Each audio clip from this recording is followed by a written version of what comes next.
ఆమె సౌండ్ చూడు క్వాలిటీ లేదు. ఓకే, మంచిదండి. కూర్చోండి, దయచేసి అందరూ కూర్చోండి. మనం త్వరగా ఆరాధన కార్యక్రమాన్ని ముగించుకుందాం. బాబు స్టార్ట్ అయింది లైవ్. మరి చెప్పండి.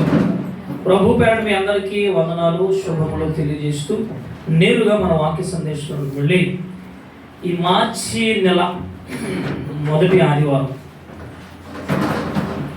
ఒక చక్కటి సందేశాన్ని మనం విందాం. గడిచినటువంటి కొన్ని వారాలుగా ఒక ఆత్మీయ సందేశాన్ని మనం విన్నాం. దేవుడు పెంచిన మనుషులు అనేటువంటి సందేశాన్ని మనం వింటూ వచ్చాం గత కొన్ని వారాలుగా. ఈరోజు మరొక సందేశాన్ని మనం వినగలిగితే ఒక 2 పక్షుల గురించి మనం మాట్లాడుకోవాలి. దేవుడు పక్షుల ద్వారా నేర్పిస్తున్నటువంటి పాఠం ఏంటి? ఒక 2 పక్షుల గురించి మాట్లాడుకోమా. ఈరోజు ఒక పక్షి గురించి కొన్ని మాటలే. పక్షులు జీవరాశులు అనగానే మనిషి ఎప్పుడు చిన్నచూపు చూస్తూ ఉంటాడు. ఏదో దోమే కదా, ఎగే కదా, పురిగే కదా, పక్షి కదా, అది ఒక జంతువు కదా, ఒక చెట్టు కదా అన్నట్టుగా చిన్న చూపు చూస్తూ ఉంటాం. ఈరోజు ఈ సృష్టి అంటే మనిషి ఎప్పుడు చిన్నగానే చూస్తాడు. కానీ దేవుడు పక్షులను గూర్చి, మృగాలు, జంతువులను గూర్చి ఎన్నో పాఠాలు నేర్పిస్తున్నాడు మనకి ప్రకృతిని బట్టి. అలాంటి సందర్భాలలో ఒక సందర్భం, ఒక పక్షి గురించి ఈరోజు దేవుడు మనకి ఇవ్వబోతున్నటువంటి పాఠం లేదా సందేశం ఏమిటని మనం ఆలోచన చేస్తే ఆదికాండము 8వ అధ్యాయం, అక్కడ జరిగినటువంటి సంఘటన. మొట్టమొదటి ఉగ్రత, దేవుడి యొక్క ఉగ్రత. దేవుడు నోవాహు ద్వారా లేదు, నోవాహు కాలములో దేవుడి ఉగ్రత, దేవుడు పంపించినటువంటి నీటి ద్వారా, జలప్రలయం ద్వారా జరిగినటువంటి ఘటన. ఇక ఆ సందర్భాన్ని మనం జ్ఞాపకం చేసుకుంటూ అక్కడ దేవుడు ఏ పక్షి గురించి మాట్లాడారు అనేది మనం ఆలోచన చేసుకుని ముందుకు వెళ్ళి కొన్ని సందర్భాలు చూసుకుని మనం త్వరగా ముగింపులోనికి వెళదాం. దయచేసి మీరు ఎవరు టెన్షన్ పడకండి, కంగారు పడకండి. మనం 12:15 లేదు 12:20 కల్లా మనం ముగింపులోనికి వెళదాం. ఒక 10-15 నిమిషాలు ముందుగానే పంపిస్తాం. త్వరపడకండి. మీ మనసు 10 నిమిషాలు వాక్యం ఉంచండి. అప్పుడే మీరు లెక్కవారం వెళ్ళకండి, ఇక్కడే ఉండండి. ఓకే? ఎందుకంటే మనకి ఏదైనా కార్యక్రమం ఉన్నప్పుడు కొంచెం టెన్షన్ ఉంటుంది కనుక ఫ్రీగా ఉండండి, తొందరపడకండి. మీరు త్వరగా వెళ్ళొచ్చు. ఆరాధన అయ్యగానే ముందుగానే నువ్వు పంపిస్తాం, 1/2 గంట ముందు ముగించుకుంటాం. ఓకేనండి? రైట్, మంచిది. ఇక ఆదికాండం 8వ అధ్యాయం 6వ వచనం. 40 దినములైన తరువాత, 40 దినములైన తర్వాత అనగానే 40 రాత్రింపగళ్ళు, రాత్రి పగలు ప్రచండమైన వర్షం. అది ఎలాంటి వర్షం అంటే భారీ వర్షం కాదు, భారీ తుఫాను కాదు, పెను తుఫాను కాదు. అది మరి ఏంటి అని అంటే ఆకాశపు తూములను విప్పి పంపించిన జలపాతం. ఆకాశపు తూములు విప్పగలిగాడంటే, విప్పాడు అంటే దేవుడు. ఆకాశపు తూములు అంటే ఏంటి మనకు అర్థమయ్యే రీతిగా ఒక ఉదాహరణ చెప్పుకోవచ్చు. ఇప్పుడు ఆలమట్టి డ్యామ్ అని, నాగార్జున డ్యామ్ అని, శ్రీశైలం డ్యామ్ అని, రాజమండ్రి ధవళేశ్వరం డ్యామ్ అని, దొరమావుడు డ్యామ్ అని, ఇలాగ కొన్ని పెద్ద పెద్ద డ్యాములు ఉంటాయి. అంటే నీటిని కంట్రోల్ చేసి వాటిని వదిలేటువంటి డ్యామ్ అనమాట, డ్యామ్. అలాంటి వదిలినప్పుడు ఆ యొక్క ప్రవాహం ఎలా ఉంటుందో మనకు తెలుసు. జస్ట్ మనకు అర్థం అవడానికి ఆకాశపు తూములను విప్పి 40 పగళ్ళు 40 రాత్రులు కురిపించాడు వర్షం. అంటే అది ఎంత వర్షమో మనం అర్థం చేసుకోవాలి. ఎంత భయంకరమైనటువంటి జలపాతం, ఆకాశపు తూముల. అవును, ఇక మనం చేసే ప్రార్థన ఉంటుంది, ప్రభు ఆకాశపు వాకింగ్లు అంటే అదే నీరే. ఇప్పుడంటే ఏముంటుంది, మళ్ళీ జలప్రలయమే. చాలామంది ఏదో గొప్ప అనుకుంటారండి ఈ ప్రార్థన.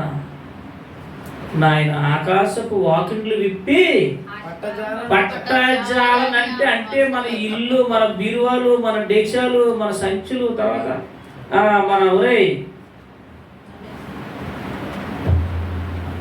అన్నీ నిండిపోవాలి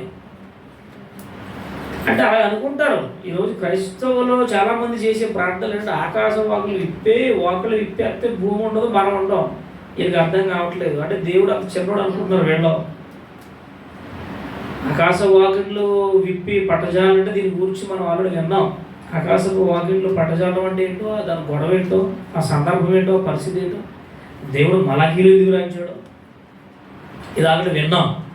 ఇక ఇక్కడ మనం ఆలోచన చేసినప్పుడు ఈ 40 రోజులు వచ్చిన తర్వాత ఏం జరిగింది అని అంటే వర్షం ఆగిపోయింది. అప్పుడు నోవాహు చదవండి ఇప్పుడు, తాను చేసిన ఓడ కిటికీ తలుపు తీశాడు.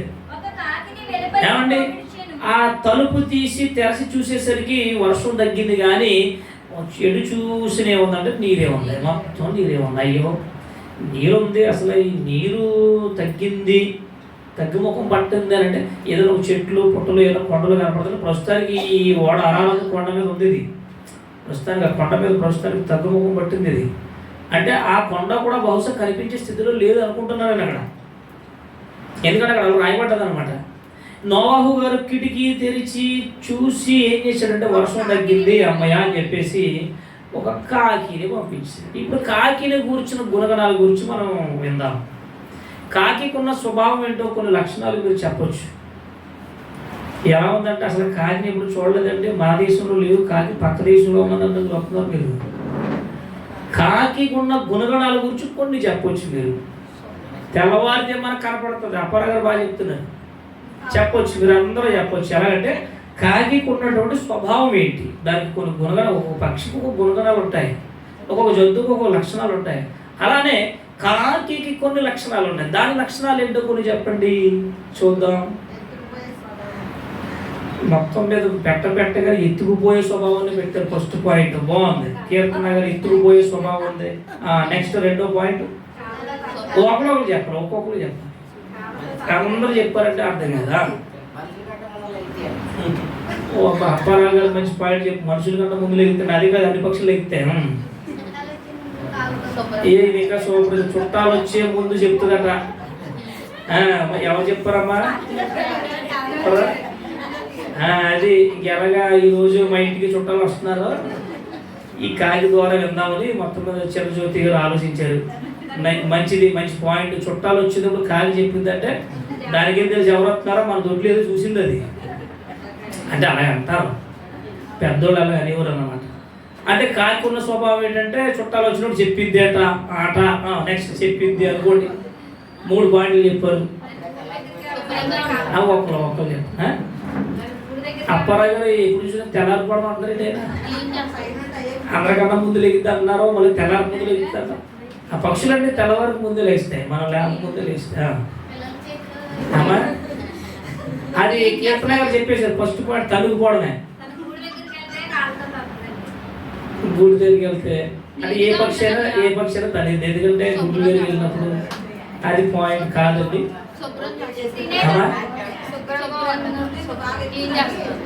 కానీ శుభ్రం చేస్తున్నా, పెళ్లి కూతురు గారికి పాయింట్ రాలేదు. రైట్, మన శ్రావణి గారు చెప్పారు ఏదైనా తినేటప్పుడు అన్ని కాకుల్ని పిలుస్తారు, ఏదో పాయింట్. ఇక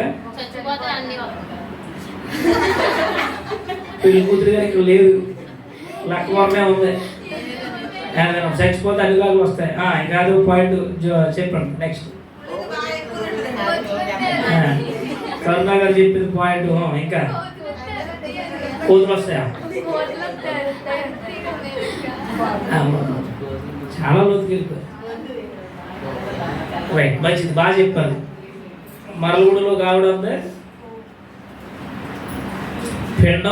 పెండం పెడతాం ఫస్ట్ వచ్చి తినేది. పేట ప్రవేశం ఉంటుంది కదా అది మరి అందుకే అడిగాను మిమ్మల్ని. ఇలాంటి పాయింట్లు చెప్తారేమో అంటే మాకు తెలిసేది కదా. అది చూసారు, రహస్యం దొరికింది మాకు. ఒక విశ్వాసం అన్నారు, ఆవిడ అన్నారు ఫస్ట్ పిండం పెట్టిన తర్వాత కాకి వస్తుంది అన్న. వెరీ గుడ్, మంచి పాయింట్. మరి ఏ పక్షులు రావు కదా, పిండం పెట్టేటప్పుడు కాకి వస్తుంది. చుట్టాలు రావాలంటే కాకి రావాలి. ఇంకా చాలా మంచి విషయాలు చెప్పారు, మంచిది.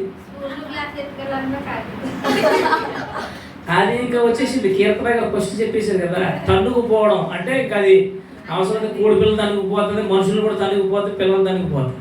మంచిది అంటే అది ఎక్కువ పాడు చేసే స్వభావం కలిగింది. ఒక మాటలో తన్నుకుపోయే తత్వం ఏంటంటే ఇక చిన్నపిల్లల దగ్గర ఏమున్నా తనుకుపోతే, పెద్దోళ్ళ దగ్గర ఏమన్నా మనం పొట్లాలు పట్టుకెళ్తాం తనుకుపోతుంది. అంటే అది ఎదటోళ్ళని ఇబ్బంది పెట్టేటువంటి స్వభావం కనపడదు, తన్నుకుపోయే స్వభావం. ఇక ముఖ్యంగా దానికి ఉన్న స్వభావం ఏంటంటే మంచి పదార్థాల కన్నా ఎక్కువది కుళ్ళిపోయే పదార్థాలను తినే స్వభావం కలిగినది అని చెప్పచ్చు. అంతే కదా, ఎక్కువ శవాల మీద ఏదన్నా జంతువులు చనిపోయిన కుళ్ళిపోత చూసారు, దానికి ఎక్కువ ఇష్టం. కాకి అంటే అన్నీ తింటారు కానీ ఎక్కువ అంటే ఇతర పక్షులు వాలం, అంతే కదండి. వేరే పక్షులు అంత త్వరగా వాలం, ఒకవేళ రాలినా రెండో తినే లక్షణం తక్కువ. కుళ్ళిపోయే వాడిని ఎక్కువ తినే స్వభావం కలిగింది ఏంటంటే కాకి. దానికి ఇష్టం, టేస్టీగా ఉంటుంది. బాగా కుళ్ళిపోయిన కోళ్ళు కానీ మనుషులు కానీ ఏదైనా సరే అంటే ఎక్కువ ఒక మాటలో చెప్పాలంటే తిండిపోతు స్వభావం కలిగినటువంటిది అని చెప్పచ్చు కాకి. మిగిలిన పక్షులకి అంత ఉండదు, తింటాయి ఆహారం తినకుండా అలాగా తినమాట. అవి ఏంటంటే గింజలు పురుగులు అవి తింటాయి. కానీ కాకి తినందంటే ఉండదు, అది అన్నీ తింటుంది, ప్రతి దాన్ని మింగేస్తుంటుంది అది. రైట్, మంచిది. ఇక కాకి గుణగణాల గురించి కొన్ని విషయాలు బయటపడ్డాయి. ఇక చాలా విషయాలు ఉన్నాయి కానీ చాలా సందర్భాలు మనకు తెలిసింది. ఇప్పుడు మన వాక్యంలోకి వెళదాం. అంటే కాకిని చూపిస్తూ దేవుడు మనకు ఒక పాఠాన్ని నేర్పిస్తున్నాడు అని అర్థం. రెండు పక్షులు మనకు కనపడతాయి. ఈరోజు ఒక పక్షి కోసం మనం వినాలి. అది కాకి. ఫస్ట్ గంట రాయబడింది కనుక కాకి. కాకిని గూర్చి మాత్రమే కొన్ని సందర్భాలు మనం విని త్వరగా ముగించు. ఓకేనండి, నేను టైం చూస్తూ ఉంటాను, తొందరపడతాడు. ఇక అప్పారావు గారు చెప్పిన పాయింట్ కూడా మంచిది. మీరు అందరూ మంచి పాయింట్ చెప్పారు. అది తెల్లవారుజాము లేస్తుంది, ఇంకేమన్నారు, కలుస్తుంది. రైట్. అంటే ఒక్క మాటలో చెప్పాలంటే కాకి మంచి లక్షణాలు ఏమీ లేవు. మనం ఏది తీసుకున్నా దాని స్వభావం ఏంటంటే ఎక్కువ ఇబ్బంది పరిచేటువంటి స్వభావాలు కలిగి ఉంటుంది. మిగిలిన పక్షులకి ఆ లక్షణాలు ఉండవు. మీరు గమనించండి. కాకికున్న గుణం ఏంటంటే ఎక్కువ మనుషులతో మనతో ఉంటుంది. ఎక్కువ మన ఇంటి దగ్గర ఉంటుంది, మన ఊర్లో తిరిగిద్ది, ఏదో మనుషులతో మనతో ఉన్నట్టుగానే ఉంటుంది ఎక్కువ. అన్ని పక్షులు కన్నా ఎగిరే పక్షుల్లో ఎక్కువ కాకి ఏంటంటే మనకి బాగా దగ్గర ఉండే పక్షి, మనుషులకు దగ్గర ఉండేది. రైట్. ఇప్పుడు దాని గురించి దేవుడు ఏమని రాయించాడు, మనకు అది కావాలి. అరే కూర్చోండమ్మా, చదువుదాం, బైబిల్ చదువు. ఆదికాండం 8వ అధ్యాయం 6వ వచనం. నోవాహు 40 దినములు అయిన తర్వాత నోవాహు తాను చేసిన ఓడ, ఎందుకంటే ఓడని నోవాహు తన భార్య ఎంతమంది ఉన్నారు, 8 మంది. నోవాహు తన భార్య, 3 కొడుకులు, 3 కోడళ్ళు. 3 కొడుకుల పేరు చెప్తారా? మొత్తం మీద అలాగే చెప్పారు. రైట్. వీళ్ళు ఎంతమంది? 8 మంది. ఈ 8 మంది ఓడలోకి వచ్చారు, దేవుని మాట విన్నారు, దేవునికి లోబడ్డారు, వారు బ్రతకగలిగారు, మరలా వాళ్ళు జీవించగలిగారు. కారణం ఏంటంటే వాళ్ళు దేవునికి లోబడ్డారు, కష్టపడ్డారు. ఆ కుటుంబం అంతా రక్షించబడింది. ఓకే. ఇక కాకిని గురించి ఏమంటున్నాడు దేవుడు? నెక్స్ట్, ఓడ కిటికీ తీసి ఒక కాకిని బయటికి వదిలాడు. ఎవడే పక్షులు ఏం లేవా వాళ్ళని? అప్పటికే బోల్డ్ పక్షులు ఉన్నాయి, బోల్డ్ జంతువులు ఉన్నాయి. ఇవన్నీ వదిలిపెట్టి కాకిని ఎందుకు వదిలాడు నోవాహు గారు అనేది పక్కన పెడితే, ఆయన ఒక కాకిని వదిలితే అది ఏం చేసింది? అది బయటకు వెళ్ళి భూమి మీద నున్న నీళ్లు ఇంకిపోయే వరకు, ఇంకే వరకు దానికి ఉన్నటువంటి ప్రధాన లక్షణం ఏంటంటే గాలికి తిరిగే గంగమ్మ కాకి. కాకికున్న గుణం ఏంటంటే అది ఒక చోట ఉండదు, ఎక్కువ తిరిగే స్వభావం కలిగినది కాకి. అది ఎప్పుడైతే నోవాహు గారి కిటికీలో నుంచి వదిలడో అది మళ్ళీ రావాలి కదా. ఏమంటే అప్పుడు పోనీ ఏమైనా ఒకవేళ ఏమైనా చెట్టు ఉందా, పోనీ ఏదైనా కొండ ఉందా, ఏదైనా రోలడానికి నిలబడడానికి ఏమైనా ఆధారం ఉందంటే ఏం కనపడలేదు. అక్కడ సందర్భాన్ని బట్టి చూస్తే ఏం కనిపించట్లేదు. కానీ అది భూమి మీద ఇటు అటు ఏముంది అక్కడ రాయబడింది, ఇటు అటు తిరుగుచుండేను, అది మళ్ళీ తిరిగి రాలేదు. వచ్చిందా? ఎవడొచ్చింది? కాకమ్మా, మీరు నెక్స్ట్ 8వ వచనంలోకి వెళ్ళిపోతున్నారు. అమ్మా జ్యోతి గారు, మీరు 8వ వచనంలోకి వెళ్ళిపోయారు. తిరిగి రాలేదు కాకి. మళ్ళీ చదవండి, మీకు బాగా అర్థమవుతుంది. కాకి తిరిగి రాలా? చదవండి, మళ్ళీ చదవండి, అంటే మీకు అర్థం అవ్వాలి కదా. మళ్ళీ చదవండి. 8వ అధ్యాయం ఆదికాండం 6వ వచనం. ఆ నోవాహు కిటికీ తెరచి కిటికీలో నుండి ఒక కాకిని ఆ వెలుపలికి విడిచిపెట్టాడు. అది బయటకు వెళ్ళి ఆ భూమి మీద నుండి నీళ్లు ఇంకిపోయే వరకు తిరుగుచుండేను. వచ్చిందా? రాలేదు. అది ఏంటంటే తిరుగుతూ ఉండిపోయింది అంతే. మరి తిరుగుతూ ఉండవలసిన అవసరం దానికి ఏమొచ్చింది? ఇప్పుడు పోనీ అలాగే కాళ్ళు మోపుదామంటే పోనీ ఒక చెట్టు కనపడుతుందా, ఒక పుట్ట కనపడుతుందా, ఒక పర్వతం ఏం కనపడుతుందంటే ఏమి లేవు. అప్పటికి ఇంకా నీరు ఉంది అక్కడ. అప్పుడు ఏం చేయలేదు? ఒకవేళ వెళ్ళి ఏమి దొరకలేదు, నిలబడడానికి చోటు లేదు కనుక తిరిగి మళ్ళీ దానికి చోటు ఎక్కడ ఉందంటే ఓడే ఉంది. ఓడ మీదకి రావాలి. పోనీ ఓడ మీద అయినా రావాలా, లేదంటే లోపలికైనా రావాలి కదా. పోనీ పైన దొరకాలి, రాలేదండి. బైబిల్ ఏముందంటే అది ఇటు అటు భూమి మీద తిరుగుచుండేను, అంటే తిరిగే స్వభావం కలిగి ఉన్నది. అంటే కాకిలో ఉన్నటువంటి లక్షణాలు ఎక్కువ కాకి కోసం మనం మాట్లాడుకుంటాం కదండి. కాకిలో మంచి లక్షణాలు కనిపించట్లేదు. పక్షి జాతిలో దీనికి ఉన్నటువంటి గుణగణాలు ఏడు చూసినా మంచి లక్షణం కనిపించట్లేదు. బైబిల్ కూడా చెప్పింది అది తిరుగుతూ ఉంది. ఎటువంటి భూమి తిరిగింది? రాలేదు. ఈరోజు ఇది మనం ఆలోచన చేయగలిగితే, మీరు పిల్లలు తిరగకూడదమ్మా, కూర్చోండి. అంతమంది ఎందుకు? రొట్టె ద్రాక్ష రసానికి కూర్చోండి, టైం అయిపోయింది. ఇప్పుడు దీనిని బట్టి మనకి ఏమర్థం అవుతున్నది అన్నట్టు దేవుని వలన ఈ కాకి లోకాన్ని ఎక్కువ ఇష్టపడుతుంది. ఈరోజు నేటి సమాజ పరిస్థితి ఏంటంటే ఈ మతం ఆ మతం వాళ్ళని వెళ్ళని లేదు కానండి, చివరికి క్రైస్తవ్యం కూడా ఎవరిని ఇష్టపడుతుంది ఈ సమాజము అని అంటే లోకాన్ని ఇష్టపడుతుంది. కాకి లోకాన్ని ఇష్టపడింది. అది మళ్ళా అయ్యో నన్ను ఇంతకాలం 40 రోజులు పెంచాడే, కనీసం మళ్ళా మనం వెనక్కి వెళ్ళాలి అన్నటువంటి కృతజ్ఞత కాకి లేదండి. దేవుడు కాకిని చూపిస్తూ ఒక చక్కటి పాఠాన్ని మనకి రాసించాడు. ఏమంటే ఇప్పుడు కాకి వెళ్ళిపోతే ఏంటి, వస్తే ఏంటి, రాయించాలంటారా బైబిల్లో? అవసరమా? కాకి పోతే ఏంటి, ఉంటే ఏంటి? బైబిల్ ఎందుకు రాయించాడు దేవుడు? దాని అవసరం ఏంటి మనకి? అందుకే మనం ఎప్పుడు కూడా జీవరాశుల్ని కానీ సృష్టిని కానీ ఎప్పుడు చిన్న వేయకూడదు, చిన్న చూపు చూడకూడదు. దోమే కాదనుకుంటాం, కానీ దోమ వల్ల ప్రమాదం ఉందా? ఏమంటే జ్వరాలు లేనిపోని జ్వరం వచ్చేస్తాయి. ఒక దోమ ఎక్కడో కనపడదు. అలా దేవుని వల్ల ఈ సృష్టిలో ఉన్నటువంటిది, సృష్టిని కానీ జీవరాశుని కానీ మనం ఎప్పుడు చిన్నచూపు చూడకూడదు. ఎందుకంటే వాటిని చూపిస్తూ దేవుడు మనకి మనుషులుగా, తన పిల్లలుగా అద్భుతమైన పాఠాలు నేర్పిస్తున్నాడు దేవుడు. అందుకే దేవుడు బైబిల్ రాయించాడు. లేదా ఈ కాకి గోలేంటి మనకి? ఈ కాకి వస్తే ఏంటి, రాకపోతే ఏంటి? ఇప్పుడు కాకినే ఎందుకు వదలాలైనా ఆ సందర్భాలు బైబిల్ అవసరం అంటారా అంటే ఎందుకు రాయించాడంటే దాని యొక్క లక్షణాలు, గుణగణాలు, స్వభావాన్ని బట్టి దేవుడు మనకి ఏదో ఒక పాఠాన్ని నేర్పిస్తున్నాడు అని అర్థం. మనం ఎవరమంటే దేవుని పిల్లలము, ఆత్మీయులు. ఒక మాటలో చెప్పాలంటే పరిశుద్ధులము. కాకి ఉన్న స్వభావం ఏంటంటే దానికి పరిశుద్ధత అనేది ఉండదు. ఇక దాన్ని పక్కన పెట్టండి. ఇప్పుడు దీని గూర్చి, కాకిని గూర్చి మనం నేర్చుకోబోయే పాఠం ఏంటి? మొదటి యోహాను పత్రిక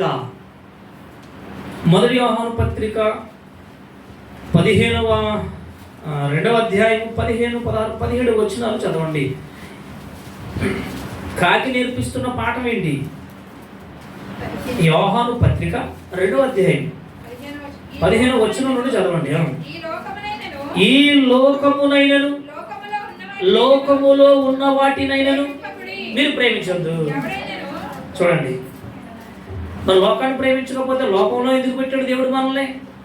లోకంలో ఎందుకు మనల్ని పుట్టించాడు? మరి ఈ లోకంని ప్రేమించినప్పుడు, ఈ లోకంలో బ్రతకలేనప్పుడు, ఈ లోకంలో బ్రతకవలసిన పరిస్థితులు మనకు ఉన్నప్పుడు ఈ లోకాన్ని ఎందుకు ప్రేమించకూడదని మన దేవుడిని అడిగితే, ఇక్కడ మీరు జాగ్రత్తగా వినండి. నేను 12 గంటలకు ముగించేస్తా, 10 నిమిషాల్లో, తొందరపడద్దు మీరు ఎవరు. ఏమంటే ఇక్కడ రాయబడిన మాటను మనం ఆలోచన చేస్తే ఏమంటున్నాడంటే, మీరు లోకమునైనను లోకములో ఉన్న వాటినైనను మీరు ప్రేమించొద్దు అన్నాడు. మీరు లోకాన్ని ప్రేమించొద్దు అన్నాడు. మనం లోకాన్ని ప్రేమించకపోతే మరి ఎవరు ప్రేమించాలి? లోకాన్ని ప్రేమించొద్దు. లోకం ఏం చేసింది? మీలో ఎవరైనా లోకాన్ని ప్రేమిస్తే దేవుని ప్రేమ మీలో ఉండదు. మీరు లోకాన్ని ప్రేమిస్తే, లోకాన్ని స్నేహిస్తే, లోకం కొరకు బ్రతికితే, లోకాన్ని ఆశిస్తే, లోకం నుంచి సంతోషిస్తే మీలో దేవుడు లేడు.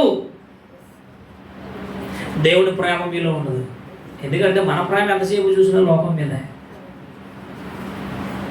నా కుటుంబం, నా బంధువులు, నా వారు, నా గ్రామం, నా ఊరు, ఇదేగా. మీరు లోకాన్ని ప్రేమిస్తే మీలో దేవుడు లేడు. మనలో ఇంకా మంచి వండర్ఫుల్ మాట మాట్లాడుతున్నారు చూడండి. నెక్స్ట్, లోకాన్ని ఎందుకు ప్రేమించకూడదు నాయన అని మనం అడిగితే, లోకములో ఉన్నదంతయు అనగా ఒకటి శరీరాశయు, నేత్రాశయు. ఎన్ని సందర్భాలు కనపడ్డాయి? 3 సందర్భాలు కనపడ్డాయి. ఇప్పుడు ఈ 3 సందర్భాలు దేవుడు ఇచ్చాడంటే ఇది దేవుని వలన కలిగినవి కాదు అన్నాడు కింద వచ్చిన నెక్స్ట్ మాటలో. ఇది తండ్రి వలన దేవుడు ఇవ్వలేదు లక్షణాలు మనకి. ఇది కాకి సంబంధమైన కాకి లక్షణాలు కలిగినటువంటివిగా మనం అనుకోవచ్చు కాసేపు. దాని పక్కన పెడదాం మనం, ఎందుకంటే పక్షి గల స్వభావం అంతే. ఇప్పుడు మన పరిస్థితి ఏంటి? ఆత్మీయులుగా, దేవుని పిల్లలుగా మనం ఎలా జీవించాలి అని అంటే దేవుడు చెబుతున్నాడు, మీరు లోకాన్ని ప్రేమించకండి. ఎన్నైనా అవును, మీరు లోకాన్ని ప్రేమిస్తే నా ప్రేమ మీలో ఉండదు. నేను మీతో ఉండను, నేను మీలో ఉండను. ఎందుకు నాయన అలాగన్నావు అంటే, లోకములో ఉన్నదంతా శరీరాశయు, నేత్రాశయు, దైవపుడమ్మం. ఈ 3 కూడా నేను మీకు ఇవ్వలేదు. తండ్రి వలన కలిగినవి, పుట్టినవి కాదు. నేను ఇవ్వలేదు మీకు. మీ అంతటా మీరే కొని తెచ్చుకున్నారు కాకిలా. మనంతటా మనమే వాటి స్వభావంలోనికి మనం వెళ్ళిపోయాం. మన శరీరాలను పాడు చేసుకుంటున్నాం. ఎలా? శరీరానికి తృప్తి ఉండదండి. ఈ శరీరం ఎంతసేపు పుట్టింది మొదలుకొని చనిపోయే వరకు దీని కోరికలు చాలా ఉంటాయి. ఇక 2వ లక్షణం జస్ట్ మీకు అలా వివరిస్తానంతే, లోతుకి వెళ్ళను నేను. ఇక 2వ సందర్భాన్ని మనం చూస్తే కంటి చూపు, నేత్రాస. దేహానికి దీపము కన్ను. ఈ దేహం నిలబడాలన్నా, పడిపోవాలన్నా, బ్రతకాలన్నా, జీవించాలన్నా, పోవాలన్నా కారణం కన్ను. ఈ కన్ను సరిగా లేకపోతే శరీరం దెబ్బతింటుంది, ఆత్మీయ జీవితం దెబ్బతింటుంది అన్న సంగతి మర్చిపోకండి. ఈ శరీరము ప్రమాదకరమైనదే, మన కళ్ళు, నేత్రాలు, మన చూపు ప్రమాదకరమైనదే. ఇక 3వ ప్రస్తావన ఉంది, జీవపు డంబము. ఇదేంటంటే అహంకారంతో కూడినటువంటి లక్షణాలు. ఈ లక్షణాలు దేవుడు ఇవ్వలేదండి. మన ఆత్మీయ జీవితం పతనానికి కారణం ఈ 3. ఈ లోకాన్ని ప్రేమించడానికి కారణం ఈ 3. దేవునికి దూరం అయిపోవడం కారణం ఈ 3. ఈ 3ని కంట్రోల్ చేసుకోవాలి మనం. దేవుడు మనకి ఎన్నో ఇచ్చాడు, అయితే అన్నీ ఉన్నాయి. అయితే ఆలోచించి, ఇప్పుడు అమెరికా ట్రంప్ అంటున్నాడు, అమెరికా అధ్యక్షుడు. ఒకప్పుడు మన దేశం వాళ్ళు కానీ ఇతర దేశం వాళ్ళు కానీ ఏమవునండి, అమ్మ మీ అబ్బాయి ఎక్కడ ఉన్నాడు? మా అబ్బాయి అమెరికాలో ఉన్నాడా? అమెరికాలో ఉన్నాడా? మీ అమ్మాయి ఎక్కడ ఉంది? అమెరికాలో ఉండండి. గొప్ప పేరు. మీ అబ్బాయి ఎక్కడ ఉన్నాడు? దుబాయ్లో ఉన్నాడండి. మీరు కువైట్లో ఉన్నారండి. మీరు చెన్నై చైనాలో ఉన్నారండి. గొప్ప. మేము అమెరికా అండి. మా పిల్లలందరూ అమెరికా అండి. మా ఫ్యామిలీ అందరూ అమెరికా అండి. అమెరికాలో ఏముంది ఆయన? ఇప్పుడు ట్రంప్ అంటున్నాడు అధ్యక్షుడు, ఆయన తీసుకున్న నిర్ణయం ఏంటో తెలుసా? మా దేశపు పౌరసత్వం కలిగిన వాళ్ళు తప్ప ఏ దేశం నుండి వచ్చారో మరలా ఆ దేశం గెట్ అవుట్ పండు అన్నాడు. మా దేశంలో ఉంటుంది లేదు, మా బ్రతుకులే సరిగలేదు, కాలిపోయి మేము బూడిదైపోయి మేము చేస్తున్నాం, మాకు తినలేదు, మీరేంటి మా దగ్గరికి వచ్చారు, మిమ్మల్ని ఏమైనా పెంచడం పండి, మా దేశంలో ఉండడానికి మీరు లేదు అన్నాడా? అనడలేదు, మీకు వ్యక్తిలేదు. న్యూస్ వార్తలు చెప్తున్నాడు ఎప్పటి నుంచి ఇదే. మా దేశంలో ఉండడానికి వీలు లేదు, అని మీరు అనుకున్నారా, మీ తాతను అనుకున్నారా? గెట్ అవుట్, నా దేశంలో ఉండడానికి లేదు, పండు బయట పండు. ఇప్పుడు చెప్పండి, మా అబ్బాయి అంటే అమెరికా అలా ఉన్నారా, వచ్చేసారు పక్కన పెట్టిన తర్వాత గొప్ప దేనికి నాయన గొప్ప? లోకముతో స్నేహమా? ఇంకో మాట ఉంటుంది వండర్ఫుల్, యాకోబు 4:4 ఇప్పుడు చదవద్దు, నేను ముగించేస్తాను వచ్చేవాళ్ళంతా. ఈరోజు మన స్నేహం ఎవరితో? ఆ మాట చదివేయండి, వివరించం. యాకోబు పత్రిక 4:4 చదివండి, మీకు అవగాహన వస్తుంది, కొంచెం ఆలోచన వస్తుంది. యాకోబు గారు రాసిన పత్రిక 4:4. ఇక మనం చదివినటువంటి మొదటి పత్రికలో చివరిలో ఒక వచ్చిన వదిలేసాము. ఒకటి శరీరాశయం, నేత్రాశయం, జీవటము అని, ఇవి తండ్రి వలన కలిగినవి కాదు అని. ఆ కింద ఇంకో వచ్చిన ఉంటుంది, ఏమో ఉందా? చదవండి. అవి లోక సంబంధమైనవి, లోకమును దాని ఆశలు, అది లోకమును దాని ఆశలను గతించిపోతాయి. కానీ దేవుడి చిత్తం నెరవేర్చేవాడు ఎల్లప్పుడు. ఈరోజు మనం ఎవరి చిత్తాన్ని నెరవేరుస్తున్నాం ఆలోచన చేయండి. ఈరోజు మన చిత్తం దేవుని పట్ల ఉందా, లేదా ఎవరి చిత్తంలో మనం ఉన్నాం? ఆలోచన చేశారా? లోకమును దాని ఆశలను. ఇప్పుడు ట్రంప్ బయటికి పోమంటున్నాడు, ఇప్పుడు అమెరికా మరి ఇక్కడికి వచ్చి ఏం చేస్తారు? వీళ్ళు గొప్ప, మా వాళ్ళందరూ అమెరికా, దుబాయ్, కోయిటా, ఇంకెక్కడ ఉన్నారు. రతన్ టాటా బూడిదైపోయాడు, ఒక ప్రభాకర్ పిల్లే బూడిదైపోయాడు, ఒక గడాఫే బూడిదైపోయాడు, ఒక సద్దాం హుసేన్ బూడిదైపోయాడు. వీళ్ళందరూ బంగారు బిస్కెట్లు పడుకున్న వాళ్ళండి. వీళ్ళ బంగారు బిస్కెట్లు, పనికిరాని బిస్కెట్లు బూడిదైపోయారు. లోకమును దాని ఆశలను గతించిపోతాయి. దానితో మీకు స్నేహం ఏంటి? దేవుడి చిత్తం ఏది ఇక్కడ? ఈ మాట చదివండి, దాన్ని వదిలేండి. యాకోబు 4:4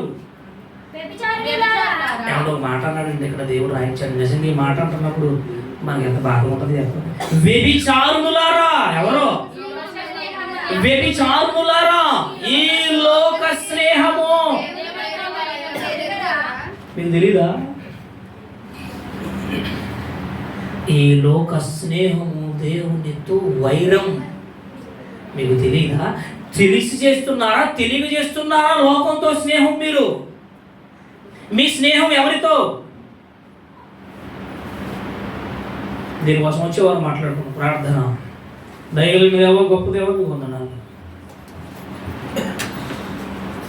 ఈ లోక స్నేహము మీతో మాతో వైరం అన్న సంగతి మీ లేఖనాలలో రాయించారు నాయన. ఈరోజు మేము లోకాన్ని స్నేహిస్తున్నాం, ఈ లోకస్తులతోనే స్నేహం చేస్తున్నాం, లోకంతోనే బ్రతుకుతున్నాం, లోకాన్ని ఇష్టపడుతున్నాం, లోకముతోనే పతనమైపోతున్నాం, లోకంలోనే జారిపోతున్నాం. మీతో మాకు స్నేహం లేదు నాయన, ఆత్మీయులతో స్నేహం లేదు నాయన, మీ పిల్లలతో మాకు స్నేహం లేదు. లోకముతో స్నేహం చేస్తున్న మా కోసం చక్కటి మాటలు రాయించారు. మా స్నేహం మీతో ఉండాలని. ఈ లోకంలో ఉన్నదంతా శరీరాశ, నేత్రాశ, జీవపుటమము, ఈ లోకమంతా గతించిపోతుంది, కాలిపోతుంది, బూడిదైపోయి ఈ లోకంతో మాకు స్నేహమా అని మీ లేఖనాల ద్వారా మమ్మల్ని హెచ్చరించినందుకు వందనాలు చెల్లిస్తూ, చెప్పబడిన మాటల వారు దేవుని ముద్రించి తదుపరి కార్యక్రమంలో ఉంటే రాక్షస కార్యక్రమం తోడుకు నడిపించమని, మీ బిడ్డలందరినీ బలపరచమని క్రీస్తు వారి పేరున ప్రార్థనకు సమర్పిస్తున్నాను తండ్రి. ఆమేన్. అందరికీ వందనాలండి.